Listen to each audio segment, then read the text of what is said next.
Welcome to those that attended our Tuesday night My Money Mindset workshop. And welcome tonight. We are going to be talking about money management. My name is Charla Montgomery. I'm the program consultant for OCUR. And I am happy to introduce our host and instructor for the evening, author and educator, Jasper Smith. He is the author of the Build Wealth Challenge. And without further ado, I'm going to let him get to it because he's got a lot of information that he wants to share with all of you. Jasper? Thank you so much.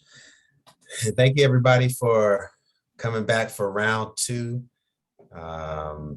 Excited about tonight's topic. And if this is your first time joining us tonight, session one or Tuesday night was about money mindset to kind of help set the stage for this journey I'm going to take you on over the next now remaining 5 sessions. Management, and it I hope it kind of helps solidify like why this session is so important and why it's such an integral part of the rest of your plan. Because if you were in attendance on Tuesday, then we're kind of in the right mindset now. And so, okay, if your mind is right, now we got to think about, well, what kind of actions do we need to start taking? And so the money management piece is kind of this next step in the process that unfortunately a lot of people want to avoid. And so right before everybody hopped on, and I think I kind of shared this during the first session, is that a lot of people will skip this session because it's too basic. And then they'll show up to investments, which is I think April 19th. And somebody's going to say, well, how do I get started? I'm going to say, well, how much money you got? and I see this, it happens to me all the time, is that people want to skip the steps. And it's not that I don't want to help. It's just knowing how much money you have to play with can be extremely helpful for anything in life, especially when we get to the investments session on the 19th. So, and I don't know if I did this on Tuesday, and apologies if I didn't do it, but I'm Jasper Smith again, Mr. Build Wealth, founder of the Build Wealth Movement, which is a financial education company that's working to disrupt generational poverty for everyone so their kids can live a life of privilege. And in that space, I'm telling and trying to educate and show people that there's a way that if you just follow some steps, you can have financial peace of mind. Now that's going to be different for every single person on this session, but it's possible with a solid game plan. And just like last session, I'm always going to remind people that as a financial planner, advisor, coach, counselor, what have you, I'm never looking for perfection. I think I'm always striving for it. And a lot of people may also be striving for perfection, but we're human. And things happen. And so I'm always going to ask you to give yourself a little bit of grace as you go through all of these sessions. And even after we're finished this series this month, just you'll have enough to kind of start to work on. And you'll find that maybe there's a few things you need to tweak before you can kind of get over that hurdle. So tonight, again, is a session on money management. I have a few activities that I'll be sharing with you that I would encourage you to do. You don't necessarily have to, if we have some time, we may jump into some of them tonight, but definitely after we log off, maybe it's something you want to do over the weekend just to kind of see where do I stand. And so as with every session, we're going to kick off, every one of these with a poll question or two. And so Simone, if you want to go ahead and launch the poll questions for tonight. And I'll give everybody, I think last time we did about 2 minutes. So we'll give like another 2 minutes to give you time to take a look at the poll question, just so I can see, where the audience is and how I can adjust my remarks for this evening. All right. So the first question, as you'll see, is I do my best to stick to a budget every month. And then number 2 is budgeting is extremely challenging for me, and I could use a simple strategy to help me out. And these are totally anonymous, so, nobody's going to know it's you. So just be honest with yourself. And that's the best thing you can do when we're going through this process of planning is when people, actually, I had a meeting today and we were talking about money management, and As soon as the meeting started, my client just started confessing how bad she was. She was like, I can't get off of Amazon Prime. I keep shopping. I was like, cool. What else are you gonna do aside from you shopping? Like, she's like, I'm addicted. And her thing was, and this kind of goes back to that mindset, right? She just felt like when she saw a good deal, she wanted to, buy. And I said, well, all you got to do is start thinking about yourself in some of these scenarios, because that's eating up money out of your budget that could be used that you could apply somewhere else. So I'll give another 30 seconds. Just give everybody a little bit more time to weigh in on the poll question. And see, somebody mentioned the book. So I will, give me a second here. I'll post the link here in the chat. Give me one moment. I will post that in the chat.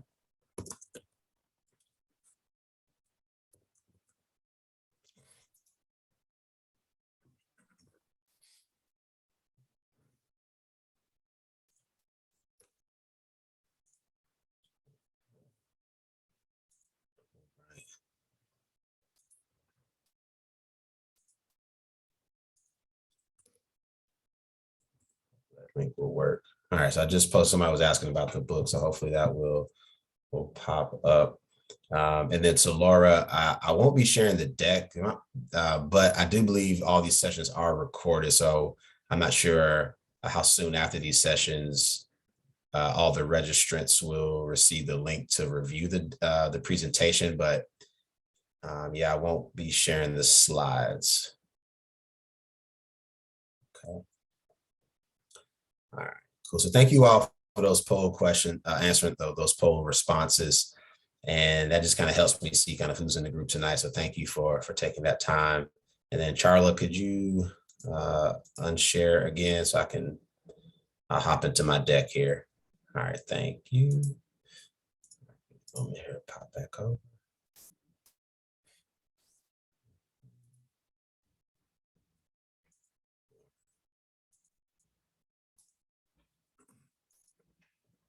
All right. So for tonight, I have a goal once again.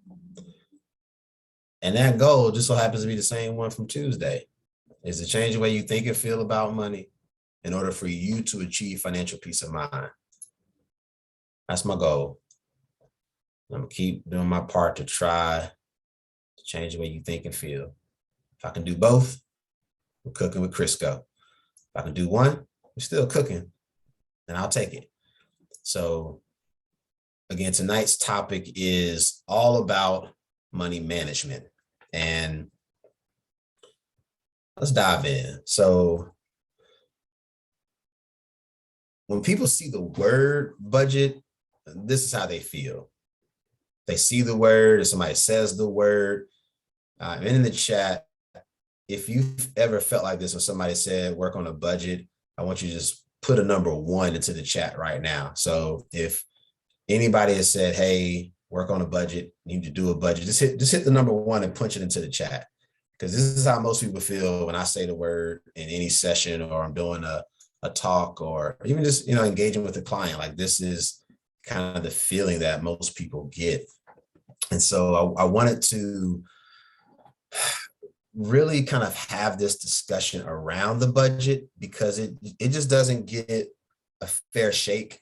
And it's like the first step on this process. And it's the one, again, like I was saying to you all, I wish I had the same numbers from Tuesday, because again, I know how this process works. Somebody would ask me a question about something else, and I say, well, how much? And I say, I don't know, but they should have been here at this session. So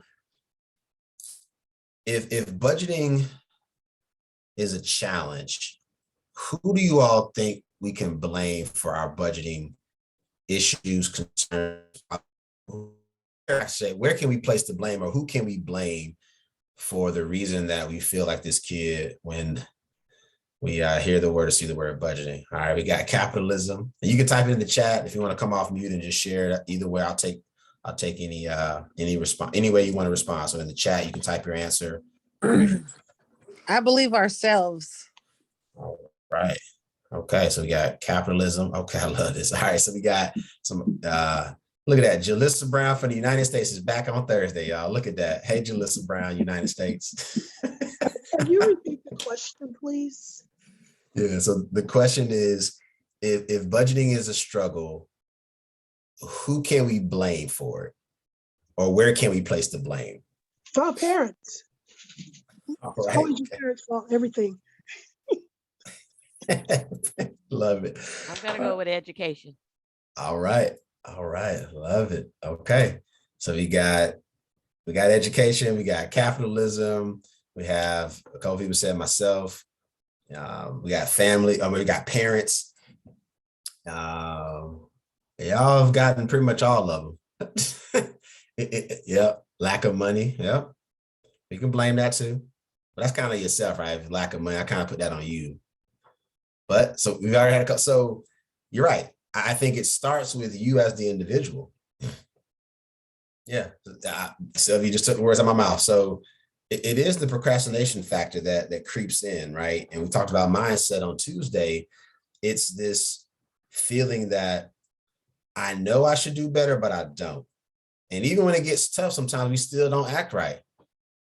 Medina, I was waiting. So that was the last. I'll come back to that one. So he just so we got you, and yes, you are to blame for whatever reason or excuses you're making as to why you can't do it. So thank you all for owning that, because that's where this journey starts, is owning it. It is your family.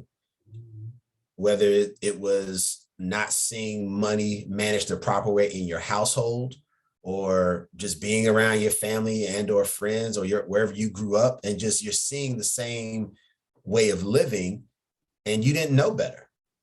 When you were younger, you were just born into it, and then you're just immersed in this world. And so when you're exposed to positive money management, life ends up working out a little bit differently financially. But when you've only seen your parents struggle, or this is a big one too with parents, and y'all can let me know if your parents have ever said this. Well, you might have asked them about the bills and they would say, that's grown folk talk. And you get shut down. Like when you start bringing up money to certain people, they just shut you down, especially if they're older than you. If these are your elders, your parents, your aunties, your uncles, I mean, they shut you down. And the only reason they do that is because they're going through something and they don't know how to unpack that. So all they do is shut you down quickly. And so we end up feeling like this kid right here. We always try to figure out, why can't I get past this? But think about what we're dealing with, y'all. We have been raised in environments where it's been years and years of just seeing somebody not manage money effectively. And so now you as an adult are trying to figure out, like, what's wrong with me? But it was your environment, right? So it was your parents, it was your community, so at a certain age, I always hope that people will kind of turn that corner, but it's a struggle because nobody has maybe sat you down and really asked, like, do you understand why you struggle with it? See, we're so big on, and this is maybe our society with consumerism. We just want to throw solutions at you and see what sticks. Do this, try that, download this app, go there. With all the advancements in technology, people still think budget is the worst thing when it comes to money. Despite all the advancements in apps and technology, and banks and credit unions have tools online to assist you.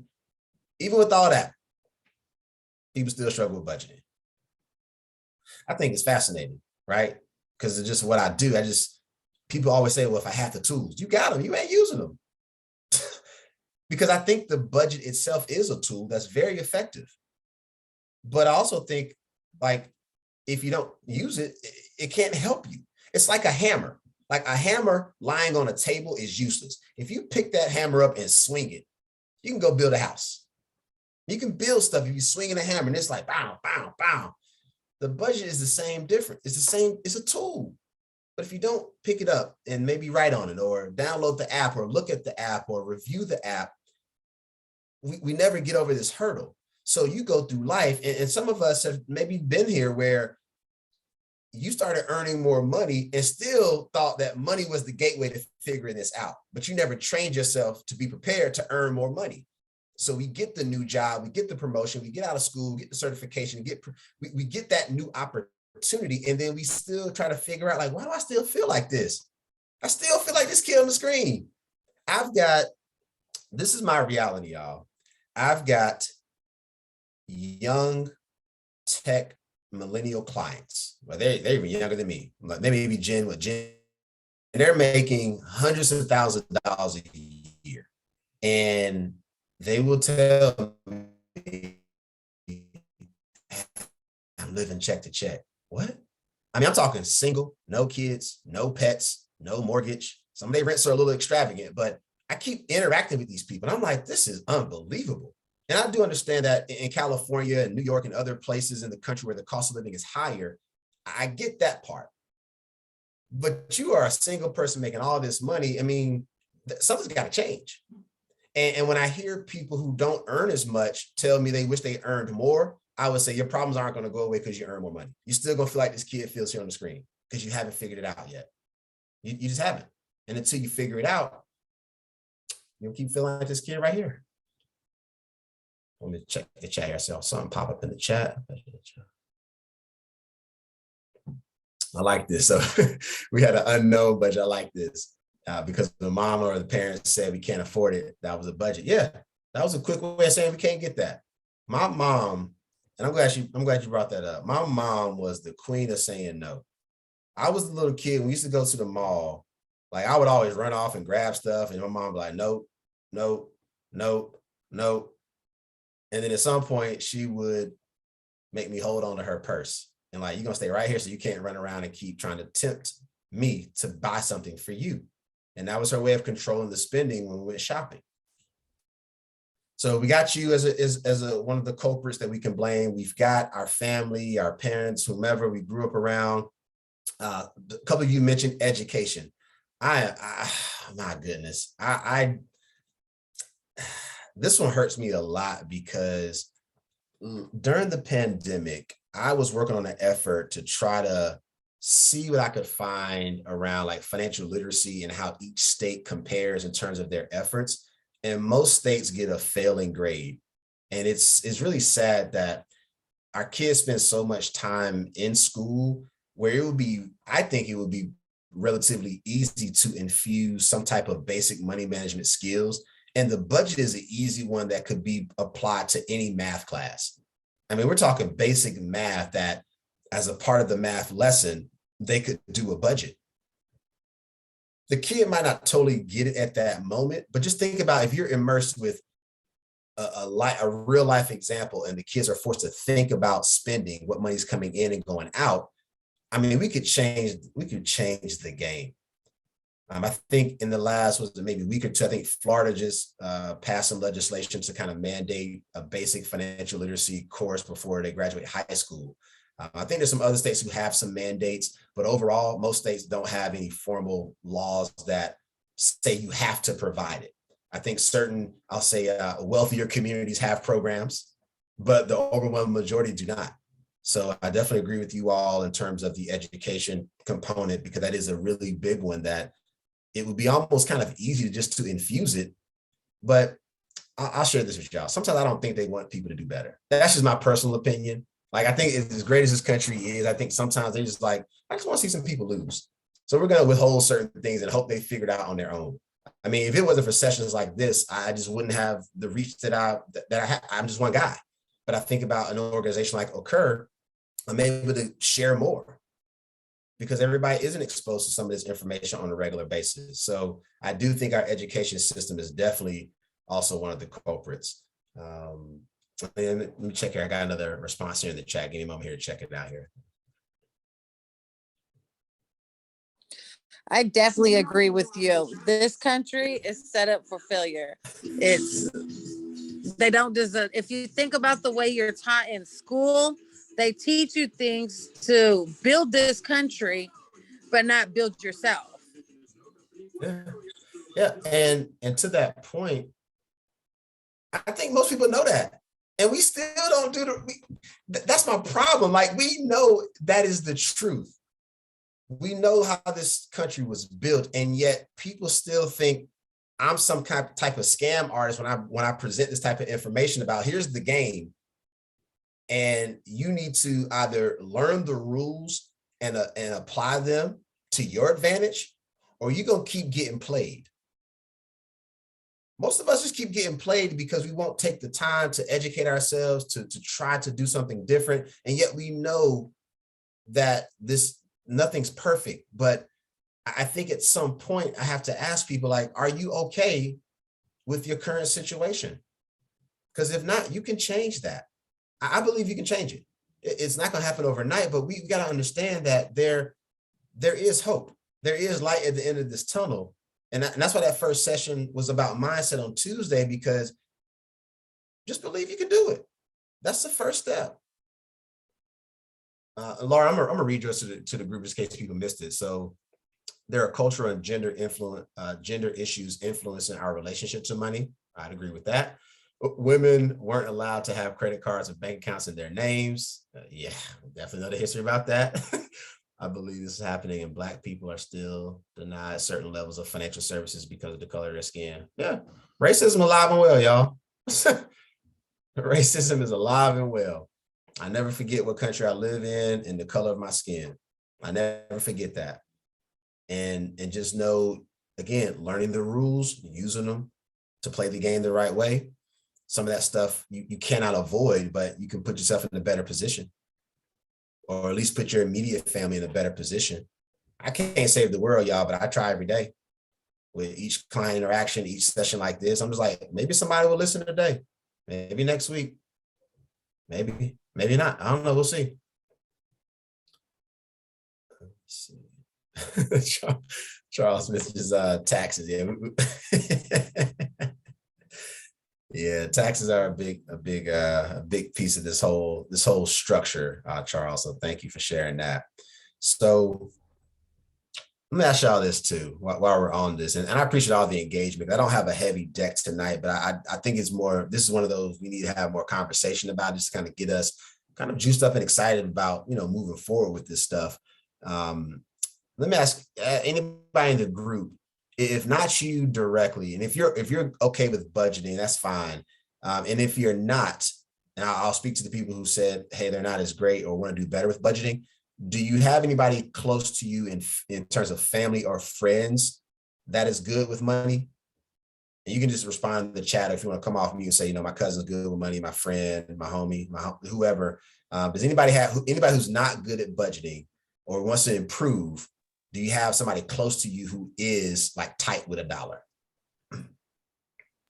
Well, this is Laura, and I'm thinking when you say that, what do you mean by good with money? Is it somebody who's so frugal that they don't have any joy in their life because they're saving the money for another day?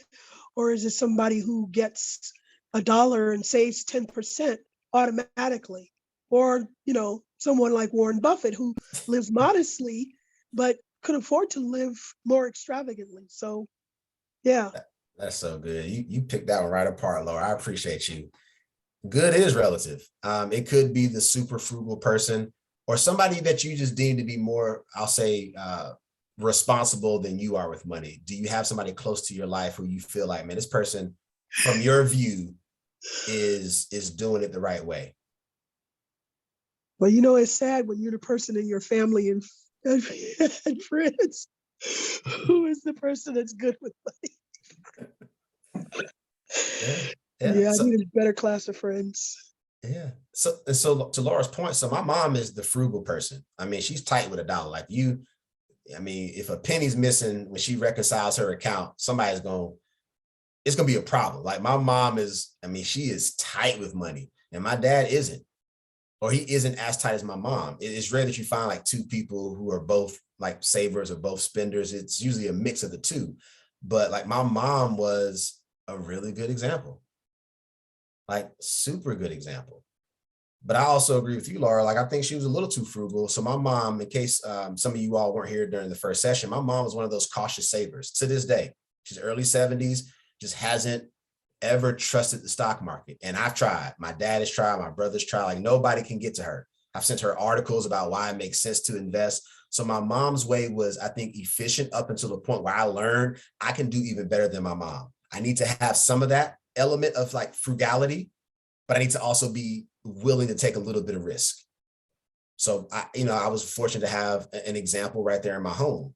And I've come across friends also where when you go out to eat, watch what they order. They don't order a lot. And so you don't know if they've eaten before they come out, but they out, but they don't order a lot, or they're more willing to like pay up and put cash out right away, because in their mind, they know exactly how much they're willing to contribute to the fund. I've had those friends, and it's so subtle because you're out just having fun, but somebody's like, oh, I just ordered a salad and some water, but here's a 10. So that covers my salad and the tip, right? It's always, those are the people, like you got them in your circle, but you're not picking up on those subtle things. That's how they stay on track. It's these small things that you're not picking up, because in your mind, y'all out having a good time, and then you go home feeling like this kid right here. Oh, it got out of hand tonight. It was a good time. So if you don't pre-plan the fun, you end up, again, only you are left with your decisions when you feel like you're overspending. It happens. I'm just checking. Let me check back in the chat. Got a little bit more action here in the chat. Oh, Laura's right. Poverty pays. That's funny. Laura, I can't even lie. Yeah, it's the truth, but it's the world we live in. Yes, friends.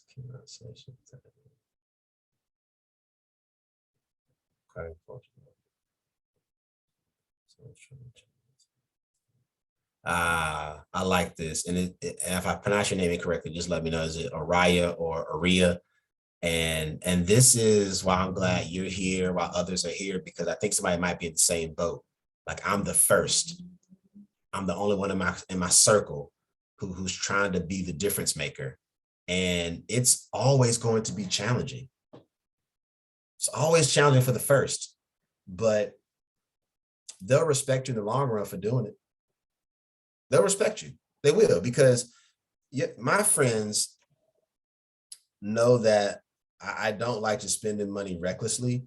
And then at some point, they just left me alone. Like, they left me off the text thread when they would go out. They only invite me to certain stuff.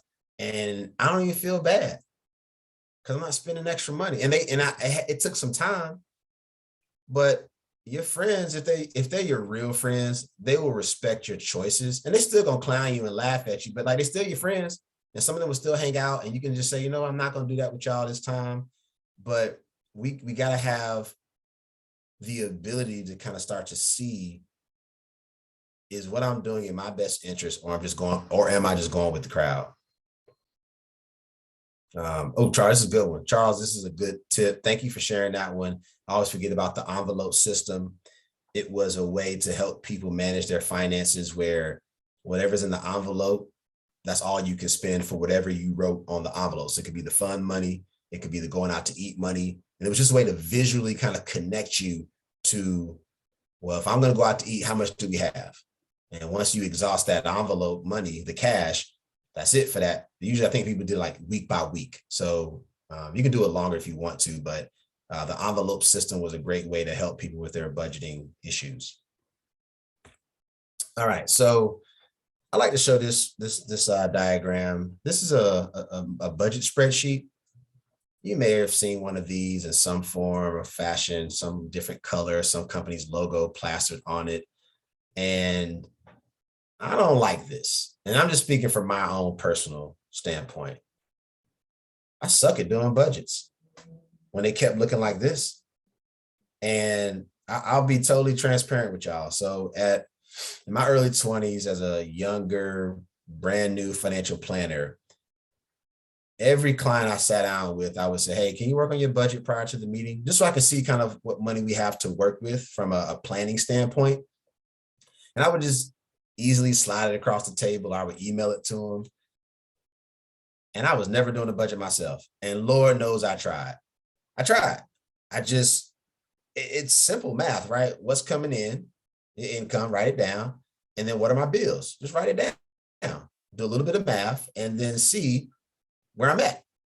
Now, the industry that I'm in, financial services, continues to pump this out. Now we got apps that make it look a little bit better. It looks a little bit easier. Some people still have Excel spreadsheets. I have one that I have on file. So we've got some version of this, or we've seen some version of this. It's rare that people will do it.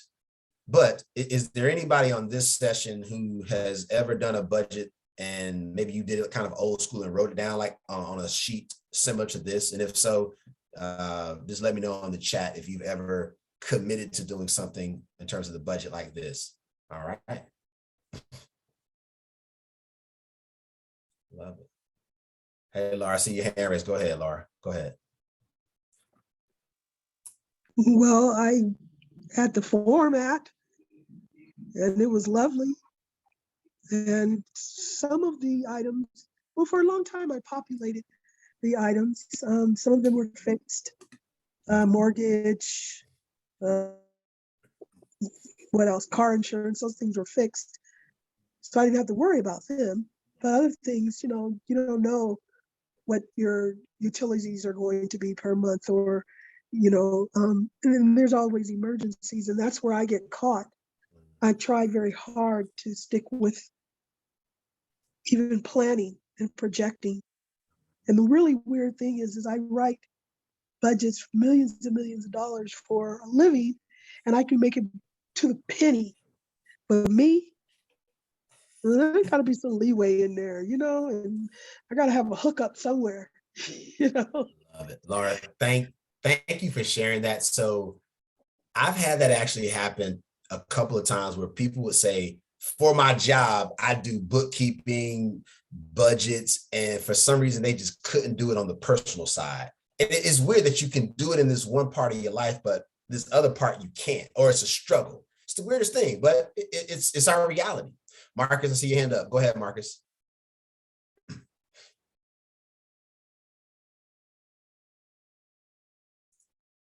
Marcus, I see you got your hand raised. Did you have something you want to chime in?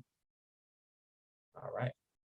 We're good there. And then in the chat, let's see. Okay, we got a couple of folks who, if they can do the budget, spreadsheet or worksheet, perfect. Dorothy, thank you. I was that person, Dorothy. Yeah, I tried to. It didn't last long for me either.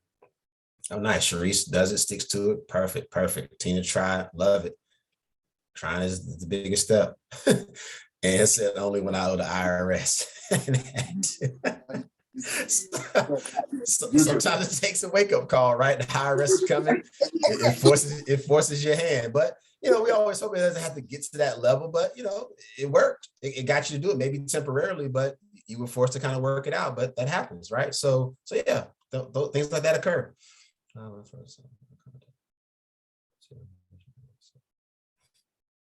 Nice. So looks like Gail was purchasing a condo and really had to sit down and look at her numbers and saw how much money she was wasting. It's perfect. Yeah, it happens. Nice. Okay, good. And then go ahead, Jalissa Brown from the United States. Well, I personally have never put myself on a budget. I pay the bill. I know what bills I have coming in. They're pretty much consistent as in the price of what they are. And I know that. So I make sure I get that met. And then whatever extra I have is just extra in my head. And even though I try to tell myself, oh, you're not going to touch this, I'm a fast food junkie and so are my kids. And that's eating up a lot. And then with working and after school, and by the time we get home, it's just so much convenient to just cook, because then you don't got a mess to clean. You ain't got, just to purchase. So without cooking, I tend to get lazy in cooking, and fast food is eating up my money. I don't even want to picture how much we spend on eating out. I got something for you on the next slide. So thank you for sharing that. Yeah, anytime you try to do a budget, it just opens up a whole can of worms, and it's you. And I think that's the hardest part, is to really see you. Like, you don't see yourself doing it in the act, but then when you look at your bank account, you're like, man, what in the heck? What? And to add on, sorry to interrupt you because I'll lose my train of thought. But to add on, it's crazy because the more money I have to spend, I won't budget. But when we get down to like the nitty gritty, then all of a sudden I know how to make that stretch. Yeah. And that's crazy. That's where my biggest downfall is. It's like, I do know how to make a little bit of something stretch, but when I have a lot of something, it just goes like No other. Isn't that crazy? You're not alone. You're not alone. This is a common issue across the board. I mean, people will say, I can make it work, and you always figure it out. But then when it's plentiful, you lose it's like you become a whole different person. It's night and day. It is night and day. And so I just want people to remember, when you didn't have it, look how tight you were. You said no to everything. If it wasn't no. You got money? Oh, let's go. You're like, yeah. I mean, you say yes. Stop. So one of my good friends, like, her family's always hitting her up for money because she was like, I guess the most successful in her family. And they keep just asking for money, but offering nothing in return. I was like, start saying no. You guys start saying, like, you're not going to. That's me. I don't know. I don't even know what no is. I don't know how to say no. Even if I'm broke, my theory is they wouldn't have asked if they didn't need it. And they just know that I'm not going to say no. Yeah. You know who's good at saying no? Little kids. They real good. No, I ain't eating that. No. And we need to channel our inner child when it comes to money. We just got to get good at saying no so we don't end up in this pinch. It's avoidable is what I'm getting at, y'all. It's avoidable. So let me ask y'all this question too. So I'm gonna stay on this for a little bit longer, but with with the budget, it's has anybody ever heard of the zeroed out budget, or the zero budget? I think I'm mispronouncing it. Is it a zero budget? Oh, hold on, y'all. I'm butchering it, so I don't want to give y'all the wrong thing. Let me look at it right. I think this is a zero out budget. Yeah, there we go. Zero-based budget. Thank you. I was close. Has anybody heard of the zero-based budget? Okay.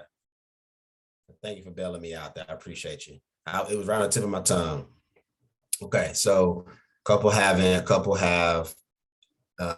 Perfect. So here's how the budget should work. So, and when somebody would do this, they would say, oh, yes, you don't want to be in the negative. That's the first part. That means you have more bills or more month than money. More bills or more month than money you have is a problem. That means you're in the red. That's a cause for concern.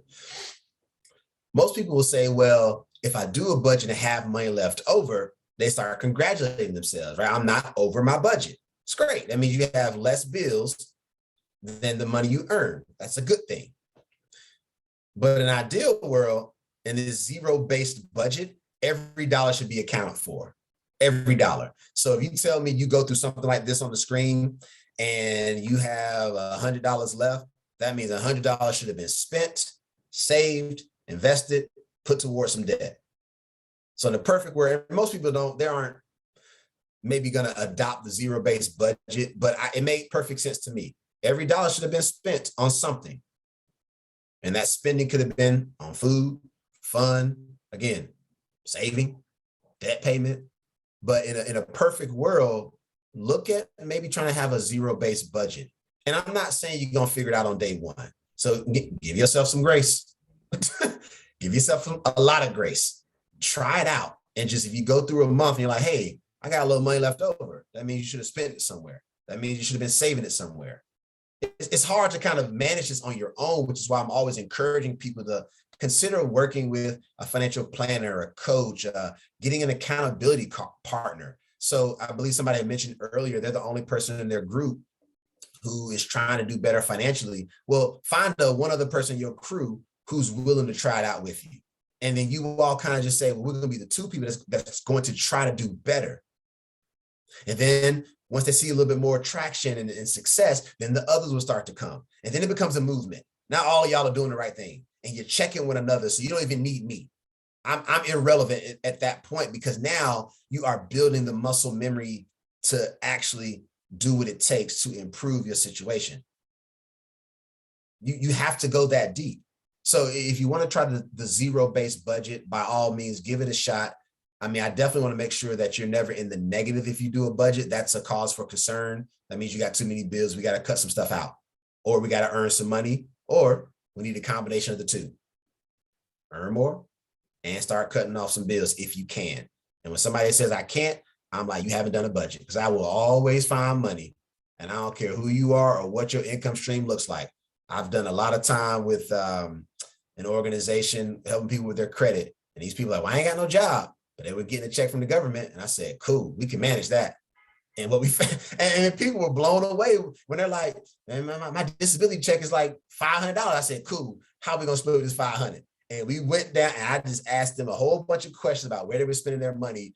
And it's funny because when we are sometimes in like a certain mindset, or we're not just, maybe just going through it in life, you would tell yourself, I need some outlet or relief.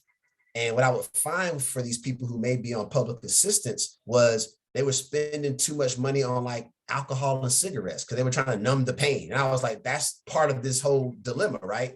We talked about your financial health, your mental health, and your physical health. And so you feel like you need this out to make you feel better about your situation. But I was like, it's eating up your money you can't afford to be giving away.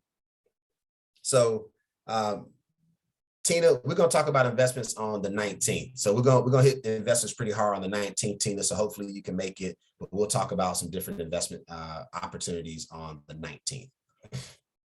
All right. So here's an activity I want everybody to try out. So let's say you can't commit to this. This is a struggle. It was a struggle for me, gave it up. Here's something I want everybody to try. And this is a great way to avoid the previous worksheet. It's called the once challenge. Here's how it works. Now, unless you use cash, it's going to be hard. Most people use a credit card or a debit card for most of their purchases. Okay. And what happens is every purchase you make, there's a record on your statement. So here's the activity I want everybody to try it out over the weekend. You don't have to do it tonight. Guaranteed to find at least 100, maybe 150, maybe even $200. I am not that good at this activity. It's just people are human, and I know they spend their money on stuff that they do not need. So what you do is you go back 3 months, print out, if you can, print out your statement, print them all out. I say online is cool, but it's something about printing out the paper and seeing it get you to think differently. And then you grab you a highlighter, or if you don't have a highlighter, get a color marker, pen, crayon, something colorful. And you go through the statement and you mark off everything that was a want. So if you didn't need whatever that expense was to live, highlight. That's budgeting in my book, y'all. That's not some spreadsheet that nobody's going to fill out. I'd rather you do the work and look at your spending habits. It's very easy to see the trends when you have some time past and you go back and look. It was you who swiped that card. It was you who hit buy on Amazon Prime. It was you. And what's going to happen is, and this is what happened to one of my clients, because she was telling me, she was like, I'm trying to find some extra money to pay off some credit card debt, but I don't feel like I have any money. And the operative word there is I don't feel. She had a good paying job, y'all. So I was like, it's you. But I had to get her to see it. She wasn't taking my word for it. So she came to the house. That's a really good friend of mine. So we printed out all her statements from the previous 3 months. So what's it, April? So March, February, January. So the first 3 months of this year, you could do this. Start in January, print out January, February, and March. So she was in the first month. Within 15 seconds, y'all, I swear to y'all, she had highlighted 6 times within the 15 seconds. And then she started laughing. And she looked at me and said, well, I see I could have put a little more money down that credit card. I said, you think? And we're only in the first month. So she went through the second month. I mean, it became such a laughable event. She was like, I cannot believe I just spent all this money. I said, I can, because I'm looking at the person who did it. And we just laughed. So I didn't tell her to commit to doing a budget worksheet or downloading the app I said, just look at what you just spent your money on. And what we found is she was going out too much, going out with her friends and, I'll get the tab, or going out to eat. And she was like, I had groceries, but I just I was craving something. I was like, look, food is still an essential, but I don't think you needed to go out to eat 17 times in the first 2 weeks of that month. And she was like, yeah, I don't think so either. And she can cook. And I was like, are you that? I mean, I guess she was that busy and just didn't want, it's the convenience, right? And I think somebody mentioned earlier in the That's chat. me. Okay. So somebody earlier mentioned like they do the meal prep or the meal plan. So you can do those types of things where you're like, hey, maybe I can get some decent food and pre-plan some of this eating. So maybe that's an option. So for her, I was like, this was 1 month and she highlighted 17 things. So that was the first one. The second one, it started off the same way. Second one, I mean, at the very top, she's already highlighting stuff. And I said, my God, this is getting out of control. And we started laughing again. I said, do you see you? That's you on that paper. Unless you are a victim of identity theft, that was you. Well, Jasper, I was drinking that night. That's drunk you. So maybe you shouldn't drink and hide your credit cards when you do something. We got to have an intervention. And this activity for all of you may be a very eye-opening experience for you just to see how you spend your money. See, the problem with budgeting and why people feel like they don't want to commit to it is because they feel like they're cutting stuff out of their life. I get it. It's a feeling. But for my friend, when I showed her what she was doing, I said, hey, I understand you feel like you need to go out, but I think if we can curb some of that fun and refocus some of those dollars. I mean, 1 month, y'all, she spent almost $1,000 going out. And I was like, man, had you just not spent half of that, that was an extra 500 you could put on the credit card. Hey, Sylvia, thanks for the interruption. Go ahead, Sylvia. I see your hand. Go right ahead. Yes. Can you hear me? Yes, ma'am. My concern is, what if you are with someone that doesn't want to cooperate, or they think it's silly or whatever. They have, and I do this as well, as I buy stuff in the statement. When I get the statement, I don't remember what it is. Mm-hmm. All right. He said, that's a good one, huh? Yeah, Sylvia, here's what's got to happen. We got to have an intervention. That's what has to happen. And it's got to be swift and abrupt if that's your style, or you've got to slowly ease the person into this conversation. You got to. Again, as frugal as my mom is, my dad balances out because he earned more and he takes more risk with their investments. So, but they had to have it out. Like, you have to have that talk, because if you don't, it's never going to change. And the person, if you're the responsible party in this scenario you're describing, you always going to feel some kind of way when you go out.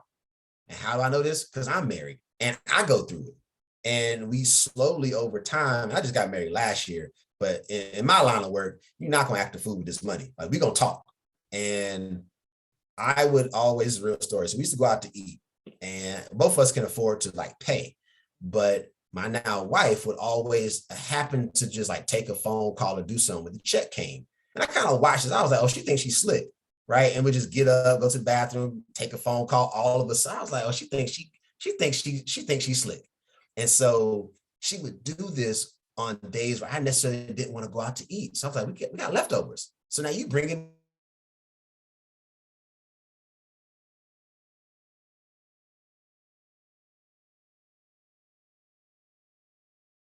or, well, the man's supposed to pay. I was like, here we go. I said, here's what we're not going to do. We're going to squash all these gender roles in this relationship. We're a team. And you pissing me off doing this. Now, I said some other words, but I was like, you pissing me off doing this. So we got to come to an agreement. And if you initiate this outing, I think that person should pay. She was like, I don't like that. I was like, cool. What else can we? So we kind of started talking through all these scenarios. So what we agreed upon is we need to figure out, are we going to combine, like do a joint account to have food money, and we both put money into that pot? Because what also happened is I'm a big fan of using my credit card, which we'll talk about on Tuesday session, for the sake of getting rewards points. And so my wife would use her debit card. And I was like, can you stop? Like, if we're going to go out and eat, let's put it on the credit card to get the rewards. And so we got into it for that. And so here's where we I think we had a turning point, Sylvia, and to everybody else. So we're at a restaurant, and this was during the pandemic. So we're at like the takeout window, right? And so the lady brings the check, And she puts it in my direction, which I'm already triggered when waitresses and waiters slide it to the man. I hate that. Just so y'all know, you should put it in the middle of the table. But when they slide it to the man, I always lose. In my mind, I'm losing it because y'all just think the man's supposed to pay. I don't mind paying for my baby, but like I stick to my budget, right? All right, I'm sharing a whole lot with y'all, but I'm just telling you, this is real life. So the lady walks up, she slides the check towards me. I said, wait. And I looked at my wife. I said, who paying? She said, you should. I said, no, ma'am. I said, no, ma'am. I said, we're going to paper, rock, scissors. And I went just like this. I was like, go. One out of one. I was like, boom, boom, boom. And I walked smooth off because I won. And my wife was so mad. And the lady laughed. The waitress laughed. She was like, oh, he cold. I literally did it. I won and I walked smooth off, walked on to the car. I said, she gonna get it. And my wife got in the car. She was like, joint account.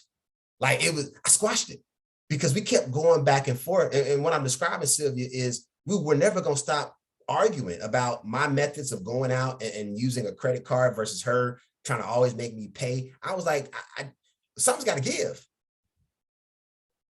I won, y'all. Because scissors beat her paper. That squashed all that noise, Sylvia.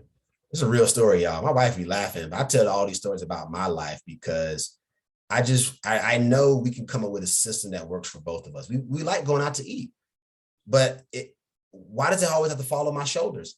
I put up money in all these other parts of our lives, and yet I get stuck with the food bill. So you don't put nothing on the groceries, but I just did all the grocery shop. Like, it's just meet me. What you doing? Help me out. Help us out. So I think if you're dealing with somebody, your significant other, married, or whomever, it's going to come to a head. And you should do it sooner rather than later. You already know they ain't good with it. Just go ahead and say, look, what are you willing to do to make sure I don't go crazy because your nonsense is pissing me off? That's how you got to, again, maybe y'all not going to be as direct as I was, but I had enough of it and I cracked. It's just, I think you can figure out what system will work best for you and proceed as such. But to each his own, right?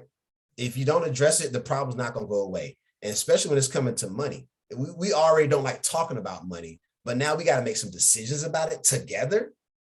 Everybody's got a different, we talked about, on Tuesday, everybody thinks about and processes money and their emotions and all this differently.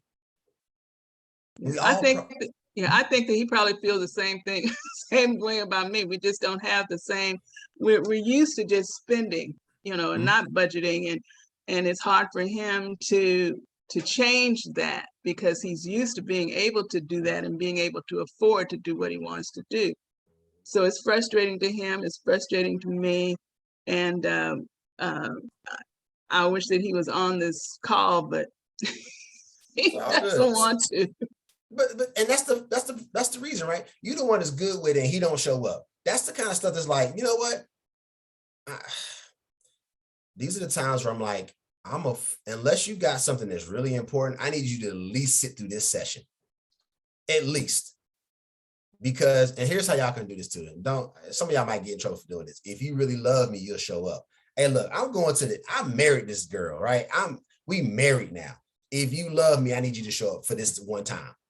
And I don't ask for a lot. And so I think she's willing to bend because we all have to do that in a relationship. I see it all the time. Whoever's a breadwinner, always paying for stuff. I don't think because they want to, they just feel like, well, they got it. So they might as well pay. And I've heard people say that.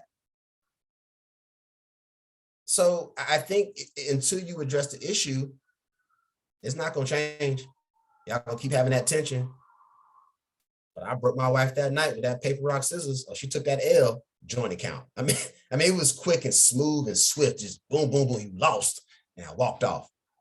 Cold-blooded. All right, Charlotte, go ahead. Wow, I am scared of you. But what if the agreement isn't so much about budgeting, but it's the things that you want to budget? So in terms of prioritizing and you feel that, well, there's a, easier way to kind of cut this cost if we do this. And he feels like, oh, well, no, we need to just include that in the budget and let this go.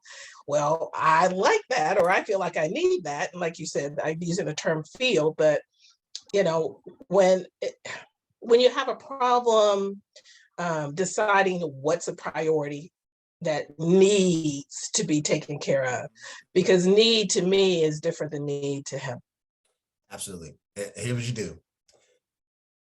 So separately, you all should make a list of what is a priority to you, whatever you deem to be a need in your life, and you write them down. And your significant other does the same thing. And then you come together and you compare the list. There's going to be a lot of overlap, right? So most people don't get into it around like the rent or the mortgage, because everybody like, you need shelter. Like, the PG&E bill, like certain things you won't fight over. It's usually food and fun. You eat differently than they do. You like going out more than they do. There's always like subtle things. But I think if you make your list in terms of what you want to prioritize and they make their list, and then you just have a discussion. And let me say this too, have the discussion on a good day where you're not tired, you're not hungry, when your kids aren't getting on your nerves, if you have children, like just pick a good day and just say, we need to have a meeting about the finances. Most people are afraid to do that. I cringe when I meet a husband or a wife who doesn't include their spouse in the financial planning meeting. I lose my mind. How can we do a real plan if the person you're living with isn't here? It's a struggle. You know how I know? Because my parents do it. My mom skips every financial planner meeting with my dad. Why? Because she hates talking about investments. She feels like things are over their head. We try to educate her, but she doesn't want to listen to us. So we're like, Mom, how about you go to the advisor and let them explain it to you? And I think somebody mentioned gender stuff a little bit earlier. And so it hasn't been for the lack of us trying. My mom's just real stubborn. Like, I get that. Like, she ain't changing. But I try. Love my mom to death. But she skips the meetings when my dad tries to say, hey, I got a meeting with the financial planner. Would you like to go? No, I'm good. But at least my dad comes back and reports, here's what happened at the meeting. So she can't say he totally excluded her because he asked her to come. She declined, but he always gives her an update on where they stand. And I think that's been their system. My parents been married almost 51 years, so clearly it's still working. Someday my mom said she's going to divorce him. I doubt it. It's 51. They 51 strong, but they figured out their system. And you have to figure out your system as a couple, or even if like you're co-parenting, you have, kid expenses. Like, unless you have the talk, it's always going to be a point where when you see them, your blood gonna start boiling. Just the sight of them, you can be like, they owe me $20. You're gonna be mad. They're not mad. They know they owe you and still gonna come and act as if they don't owe you money. That's how it happens, how it works. Oh, Sharice, I just saw the chat. I totally agree. So you gotta see it. Women have more personal maintenance costs than men. Totally agree. Not gonna disagree with that. And that is one of those things you should prioritize, right? If I was having that conversation with my wife, she has that personal maintenance stuff. I'm like, cool. So I think, again, it's just having that conversation, y'all, is what I'm getting at here. But how many of us are brave enough to have the talk? So Sylvia, to you, how long is it going to take you to have that talk again? And you've probably been trying. But I also think we got to think about how we're approaching these people, because we may be doing it in how we want to do it, but we got to flip the script. How do I need to approach them? See, a lot of this, y'all, is about how you think about this stuff, right? I'm trying to change what you think and feel, but we think that if I do this, they're going to respond the way I want. And that's where you lose. How do they need to receive your message? Sometimes you got to butter them up and then bam! Or it's a buttering up and a soft tap. I don't know which option is going to work, but you got to think about it from their standpoint. How does your message need to be delivered? I can't come right at my wife. So I had to learn how to soften that blow, because y'all can see I'm intense. And this is what I do. It's like I get out of control sometimes. And then she, expresses her disgust in my approach. So then I'm like, okay, Jasper, that didn't work. So I learned. Let me just approach her and ask, hey, how can we have this conversation like adults where you don't feel like I'm attacking you? So it's a legitimate question. But I did it on a nice day after I cooked us some dinner. I cooked dinner. I was like, hey, babe, so I just want to have like a talk, whatever, is convenient for you. She was like, what you up to? But I had to change my delivery. But we finally were able to have a conversation. So I would encourage all of you, if you have a significant other or an important person in your life who, having this conversation is a struggle, I want to encourage you to try again. That's all I'm gonna do. Keep trying. I just got married, so I had to set the tone early about what we're not gonna do in this marriage. And my wife was like, cool. Because I'm not doing anything that's detrimental to the overall team. Right. I'm not trying to be the domineering person, because I got to respect what she needs in her life. And so that is the key, is that you just got to communicate.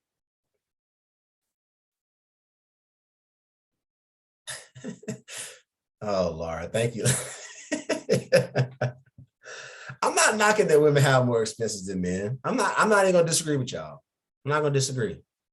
I'm gonna lose that battle anyway. So, I just got to make sure I'm mindful of all these things. And I think that's where the conversation needs to happen. And I think if you know that you have more things that you need to cover and pay for, then that is part of, to Charlie's question around, like, how do I do it? Having that, here's what I got to prioritize. My wife got way more clothes than me. Like, when we get like our dream house, she gonna have most of the closet. I'm gonna have like a little corner, because I don't need that much. I don't want that much. I ain't that fly. I don't put a lot in clothes, but like my wife, I gotta respect that. So I think it's a little give and take. She's gonna need more than me, and I'm okay with that. Oh, this is good, Gail. So, if emergency came up. Yeah, so Gail makes a good point too. The reason like this budget stuff is really important is, if an emergency comes up, like, I need you to know that you can cover some things. I mean, that's very important. I need you to understand that if something were to happen to somebody you care about, how much of a disruption would that cause in your life? If y'all are in this if you're in this thing together. We're talking about life insurance at some point. That's one of those things, but like, just for like emergency, saving money is really important. So make sure you do that. Make sure you do it. All right, so the last activity I'll share with y'all is a strategy that I actually adopted, because I think I've already shared with you all, I wasn't the greatest at budgeting, and I was just trying to figure out, like, how can I do this in a manner that will allow me to have success and be able to do this thing called budgeting that I hate doing. And so in this framework, having an income is important. And I think somebody mentioned this earlier around taxes. In this framework, I'm assuming this is what you take home. So not your gross amount, the net pay in terms of what you take home, right? So this is the income I'm speaking about on this one. And so I always encourage people to have multiple streams of income, right? One is great. If it's sufficient, that's fine. But I always encourage people to, consider other options if you have the bandwidth. But when we think about all of our income, it goes into a couple buckets. And the first one are our essentials. And this is a framework. The percentages, it's tough for people to kind of soak it in sometimes, but just rock with me for a little bit. It'll make sense. But there's really only 4 things that fall into this essentials category. We've talked about a lot of these things, but it's our food, our shelter, transportation, and utilities. That applies to everybody on here. Basic essentials we all need. And the rule is, based on the income that I'm bringing in, am I spending more than 50% on all 4 of those essential items? So when I first came across this idea, this strategy, I was at 62%. And for me, I felt like I could do better. And I wasn't going to make the excuse that I lived in California, because I've done this session before. Somebody was like, but California is expensive. I was like, your lifestyle is expensive. How about that? But, the reality is it's possible. And so what this did for me, I didn't do anything but this section. I said, man, I was at 62%. So I became a lot more mindful around my spending on food, whether I was eating out. And now, you can get food delivered to you. There's meal prep stuff you can order to kind of help you with this. But for me, it was going to the grocery store with a grocery or shopping list. That's what helped me. You should not go to the grocery store and walk up and down every aisle. You're going to buy something you didn't need. And also with groceries, if you can find coupons, and not some extreme couponer, but take a few minutes. It's worth you. If most people buy the same stuff. Most people buy the exact same stuff. Try to find if you can get the same few items you love getting at a discount. Maybe you have to change grocery stores. I don't know. But I started questioning my shopping habits. I've tested this theory out. It does not work. It doesn't work. Don't go to the grocery store hungry. Do not do it. It's a fact. I tried it. I left the gym. I was hungry. I walked into the grocery store and I got trapped in the frozen food aisle. And I was looking and salivating at all the images. It ain't going to look like the box, whether I bake it, broil it, fry it. But I was so hungry that every picture looked delicious. And you're just going to buy extra stuff because you're hungry. So don't go to the grocery store hungry. Make a list. Try to coupon. If you're buying perishable goods or items, cook them before they go to waste.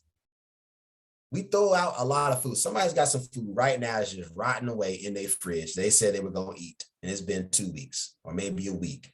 I mean, it's just the reality that food is so plentiful here in this country that we have extra. And we've gotten used to consuming or purchasing a lot of extra stuff that we do not need. So don't buy perishable goods like fruit and you're going out of town for a little while. A little bread. Look, y'all, a little bit of mold ain't going to kill you. Cut the mold off. The bread is still whole. Cheese the same way, man. I get into it all the time. People like, you eat moldy cheese. I said, I ain't eat the mold. I cut the mold off. The cheese still melted for my burger. I'm just saying, y'all, I mean, people laugh at me, but I'm like, y'all out here spending money on bread. You better cut around that mold and make that PB&J, make that sandwich. But we got it so good here in this country, like, it's just a loaf of bread. I'm going to throw it out. I'm going to give it to the birds. I'm going to go to the park. What? And I'm talking like a little speck of mold, not like the whole loaf is bad, but like, do y'all understand we waste so much money on food? Because your biggest expense typically is your mortgage or your rent. And the next closest one is usually the food bill. Might want to check to see how your spend is going with your food. Laura, no, you cannot wander up and down the aisles. Because the grocery store is a trap. Y'all know the trap. All the good stuff you want is in the back. The staple items, the milk, the meats, you got to walk through or walk around. But on the perimeter, you got breads or you have the produce. Some people just get right through and go to the back, skip the produce aisle. Maybe you go around, you know the tricks around. Don't buy stuff at the register. It's marked up. Somebody didn't believe me. And I put it to the test. I wanted some gum. And there was a 3-pack in the candy aisle, and then there was a 3-pack at the register. Same gum, same brand. The 3-pack at the register was like 50-something cents more. And somebody didn't believe me. They were like, nah, that's not true. I took a picture and sent it to them. I said, you think I'm lying now? It's a marketing trap. It's a marketing trap. Sharice mentioned Costco. Look, you eating them samples at Costco. I don't know if they're still doing with the pandemic stuff, but I've had many people get caught up in doing all the samples, and you're like, it's good. And then you buy a box, and they got you because they were out there. You was hungry, you needed a snack, and it tastes delicious, and you bought a box. You didn't plan on it, but the fact that it was there, they got you. They got you. But yeah, if you don't believe me, try this out, y'all. It doesn't work every time, but like usually like on gum and candy, I'm telling y'all. Go to the candy aisle where the snacks are. Look at the gum or just single packs. And then go to the cash register and find the same pack. Usually the aisle, the register is going to be a lot more. Just try it out. It doesn't work every time, but I got to look at the day I went, it worked. The 3-pack on the aisle was way more affordable than the 3-pack that was at the register. So for essentials, again, everybody needs these. You just want to check to see if you're not at 50%, it's okay. It's okay. You just want to see. It's a framework. I'm not looking for perfection. I just want you to know that if I'm spending half on those 4, I'm not leaving myself a lot of wiggle room for other things. Laura, Laura, love it, Laura. So Laura disagrees about my mold cutting. Yeah, I totally get it. I get it. I understand. I respect it. And Well, oh, go I ahead, Laura. know from going to other countries, um, especially Eastern European countries, that our relationship in the United States to food is just really just so disgusting. People won't buy a banana because it has a Brown on the peel. brown spot on it. And Yep. I love brown spots on mine because those are the sweetest. Yep. But you go to another country and if they have a banana at all, if they even have access to a banana, they will cut that brown part off or the mold off in a lot of cases. However, I just, from personal experience with the mold thing, I just, Honestly, no, I respect it, Laura. I respect it. It's a personal choice. And here's why I am so kind of like out there with my strategies, because my parents grew up poor and talked about cutting off mold and nobody ever got sick. I don't get sick. well, And that's a different time though. Agreed. Food is way different now. You can leave your butter and your eggs out on the counter here. Try that now. And also, I'm saying this because, the whole industry of having things go bad quicker in order to make you purchase more is, it's part of the strategy now. Bread doesn't last the way it used to.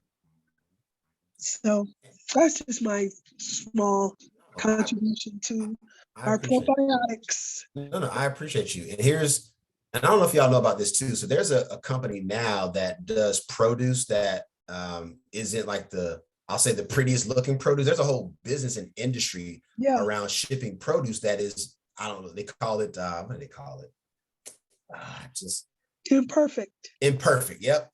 And so, gosh, I'm telling y'all, we got it so good that if the tomato if it's not perfectly plump, it's like, it's not a good tomato. You haven't even cut into it. It's our psychological play. And this is a marketing thing that industries have done to make you think it's not good. The banana thing is, I'm glad you brought that up, Laura, because one of my old roommates would throw away a banana, a whole bunch, just because of a little bit of brown. And I was like, dude, we make smoothies in this house like every day. And he was like, oh, I thought it went bad. I was like, did you open it? Did you break it? What did you do? I literally came home, all the bananas were in the trash. I pulled them all out and I said, look at this. And we do smoothies. So it was, it's sweet. And it's just, we have it so good in this country that we're so wasteful. And when we're looking for extra dollars in our budgets, we can't check some of these things we're just accustomed to doing. I'm just accustomed to throwing out food because it went bad. I'm accustomed to throwing away leftovers that have been in my fridge for one night. It's the weirdest thing to me that people, they rationalize these decisions and then say, well, I can't find any extra money in my budget. I think I do a deeper dive. And thank you, Laura, for sharing that, because I don't judge how people live their lives, but I just want people to be aware. Just be aware. The people who, I did this talk and the lady was like, well, I do all organic and farmers markets. I was like, go to the market at the very end, you'll get a deal on the produce. And I was like, you didn't know that? She was going in the hot. I said, there's not a farmer who goes to a market who wants to leave with produce on their truck. They got to get rid of it.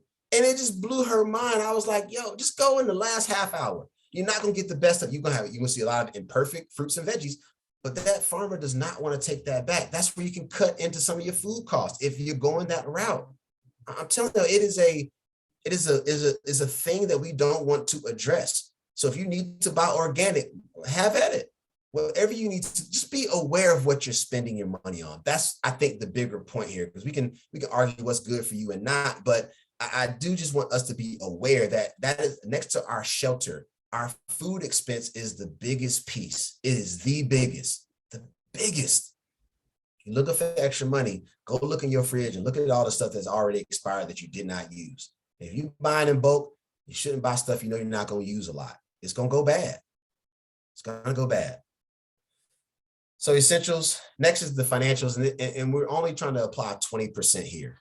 And 20% covers 5 different areas. And I know it looks a little intimidating, but it's not as bad as you think. And I know we've got some sessions coming up on insurance and retirement and investment. So I won't kind of go super deep there, but the 20% of it's intentional that I have it listed first, because you should pay yourself first. We've heard that before, maybe not, but I want you to pay yourself something. Saving money is a good idea. Debt, we all seem to have some. Let's attack it. Let's figure out how we can be strategic about how we address our debts. That's all we got to do. Insurance, if you're working for an employer, your general insurances are covered through the job, like your health, your dental, vision. You may have some life insurance through the job, disability, maybe there's some others. Most of that's taken care of you right at your paycheck. So you may need additional insurance, like your car insurance. Maybe you have renter's insurance. Maybe you have insurance on your phone. Maybe you need some supplemental life insurance or disability. So that may come out of your pocket and be a part of that 20%. Maybe it is, maybe it isn't. Retirement, again, in this part, if you have a retirement benefit through your employer, then that's already accounted for before you got your paycheck. It's already been taken out. So this would be in addition to whatever you're doing through your employer's retirement plan. So maybe you have something else on the outside that you might be contributing to for retirement purposes. So maybe not having something in that bucket. And then investments is, I think of, well, here's what I think of investments are. You're investing in yourself, and that could be education, maybe another degree, maybe a certification, but that's kind of a double-edged sword because most people take out debt for more education, but I still consider it an investment because you expect a return on that degree program, that certificate, that class. You're expecting something from taking that class. I think that's a good investment. I also think that real estate is another one. You could be investing in real estate in some capacity, be it the physical form or in the stock market. You could be investing in a business. It's another viable one you could be investing in. And so maybe you are, maybe you aren't applying that 20% to some investment vehicle or option. Or you could just be investing in the stock market. So maybe you have just a retail account where you're doing stocks or mutual funds, or I think somebody mentioned crypto last time. So I don't know what you're doing, but that's an investment, right? You're expecting some return on that money that you know, investments are great because you're not working. You just put some money in, it should grow. Maybe it does, maybe it doesn't. But again, 20% of all that income should be applied to those 5 areas. So just again, framework. If you're not there, it's okay, but I want you thinking that I need to be applying something to my financial obligations. And so if I could get people to focus on this 70%, because that's what happened to me. I felt like this is all the adult stuff that I really need to be mindful of. And I had this, epiphany when I was in my early 20s when I came across this framework, and I've made some adjustments to suit my needs. So I made some alterations. I don't know who was the original creator of this framework. And so sometimes you may see it as the 50-30, but I like 50-20. And I did 20 here because I know sometimes that this last piece, this 30%, which is your lifestyle choice or choices, it's hard to stop. When you're trying to turn that corner and manage your money better and work on your budget, and it's just hard sometimes to stop doing stuff you're accustomed to doing. And so here's that grace, that 30%. Whatever else was not listed in those first 2, it's lifestyle stuff. I'll tell y'all a real funny story before I wrap it up. And I was wrong for saying it, but it was one of those, you say stuff in your head, but you shouldn't have said it out loud.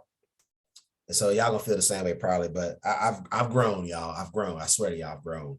But this lady she was in the workshop. I was showing this exact same framework, and she was like, "Jasper, this is incredible, but my son goes to this private school, and this is, he's got all this language immersion, and they're taking trips to China." And I was like, "That's great." And she was like, "It's eating up most of my money." And again, y'all, I've grown a lot. I was in my early 20s. I was just a firecracker. I was like, "Did nobody tell you have kids?" And everybody in the room was like, "Oh, you." She took it in stride. I mean, she definitely got it. She was like, "You wrong for that." And I was like, "I'm sorry that it came out, but people choose to have children and some don't." I get that. And we talked it out, but I felt bad for saying it, but I think like I wanted to have kids. So, and I'm having a kid in about a month. And I think people who have children, I don't want you to feel like the world is against you just because you had kids. But we sometimes use them as a crutch as to why we can't move forward. But they're here. And let's just acknowledge that they're here. And they're going to be here for a minute. So let's acknowledge that and stop using them as an excuse to not reassess what we're doing in other parts of our lives. That's the point I was making. And she was, you know, we laughed about it after the fact. And I learned to stop saying what was really on my mind because, you know, somebody could have easily been offended and like caught feelings. But she took it in stride because I was genuine in my response. And she laughed. She's like, you're right. Because she was like, that's why I only had one kid and not two. And so we laughed about it, but you know, we make these lifestyle choices. We go to, you know, to these fun outings because that's what we're accustomed to doing. Me and my friends go out to the show. We go out to a happy hour. We go out to a brunch. We wear designer clothes.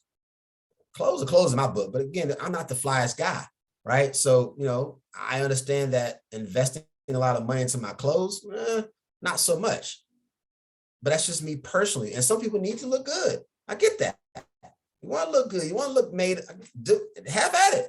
But what else are we sacrificing by always being the flyest person in the room?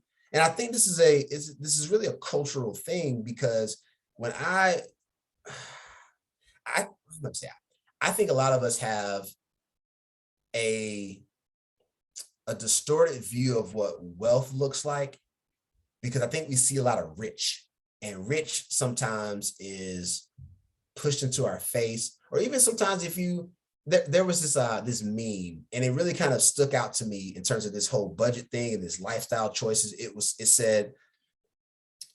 said, poor is flashy, rich is loud, and wealthy is quiet, or wealth is quiet. And I love that image because when I looked at certain communities, I was like, this is spot on. And I used to talk to my parents about this when they grew up. And he was like, well, Jasper, you know, people used to go to church and wear their Sundays best because they had a really tough week. So this was their one day to go to church and do their thing.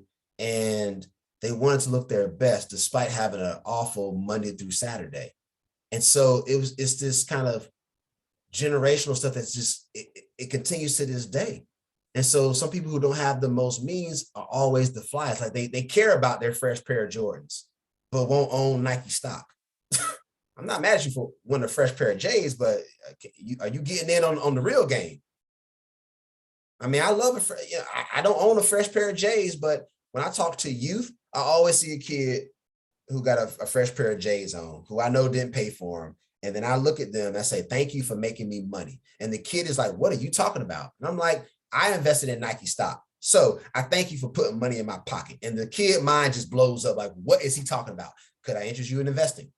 And I write down, here's how many shares I own. And here was the stock price today. You paid what? Great. So I've got like a couple $1,000s worth of this stock that was this cheap when I bought. I mean, it's a whole dynamic, y'all. When we start looking at our lifestyle choices, it should make you stop. Something. Maybe not tomorrow. Maybe it just scares you enough to where you're like, you know what? I got to start changing or else I cannot move forward. And so our lifestyle choices, here's your grace. I give you 30%. So 70%, just take care of that. 30%, I don't care. And I tell my clients that if I got you on 70%, I know you are moving in the right direction. So keep shopping. Keep going out to brunches. Keep whatever it is you're doing, keep doing it. It's fine. Because at least I got you to focus on the important stuff. So you should go live your life. You only live one life. So you should spend some money, have a good time with your friends. I'm not the all work and don't play kind of guy. I want you to blow some money. You're going to feel real good. As long as it wasn't the rent money. As long as it wasn't the food money. So when you have a little bit more understanding around your budget, you can make these decisions in your life that won't have a negative impact or a long-term negative impact. That's where it gets good, y'all. That's where it gets good.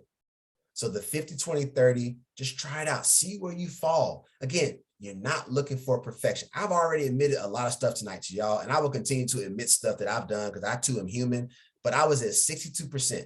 So I didn't even do the financials or the lifestyle. I just stopped right at the top. I said, my God, 62%. How do I stop this?